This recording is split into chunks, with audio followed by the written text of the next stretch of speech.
Right.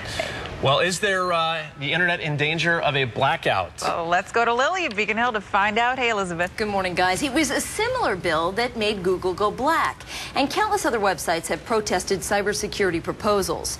But a new law has the backing of several popular sites. The Cyber Intelligence Sharing and Protection Act encourages information sharing between governments and between the government and companies to protect against cyber attacks in the name of Homeland Security.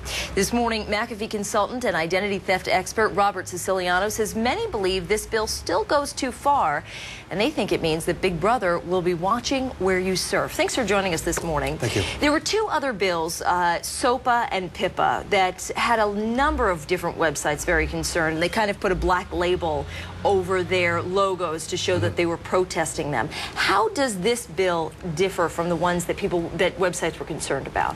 Well, ultimately, the goal of this bill is to break down certain barriers, privacy bills, essentially that prohibit the security community and government from sharing information. The idea behind it is to increase the cybersecurity of both government, private companies, and their clients.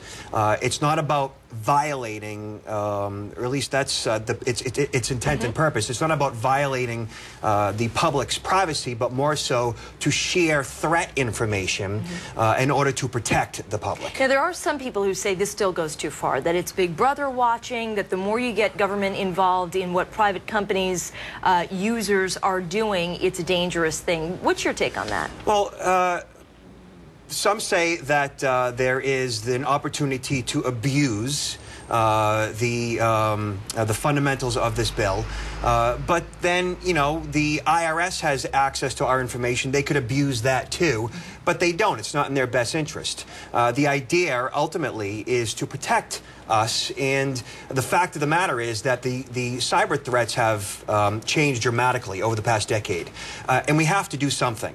And we've seen a lot of times, we've seen you know, hackers in China getting into people's Gmail accounts. We've seen private information being tapped in ways that we haven't seen before. Right, and the idea behind this bill is essentially to break down those blocks that allow the private sector to talk to the government, so that right now we can't really speak to one another. Is there really a concern about an internet blackout? It seems a little bit alarmist to me.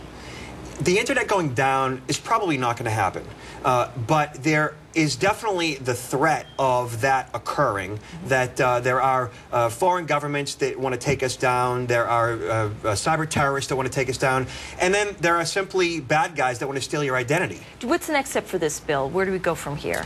Well, I believe that you know, the public certainly has a right to make a decision as to whether or not they want to see this pass. They need to become informed themselves. Like any law that might come into place, you need to do your own homework to find out what, you know, both sides are saying, whether it's the privacy industry, the security industry, and government, and make an informed decision.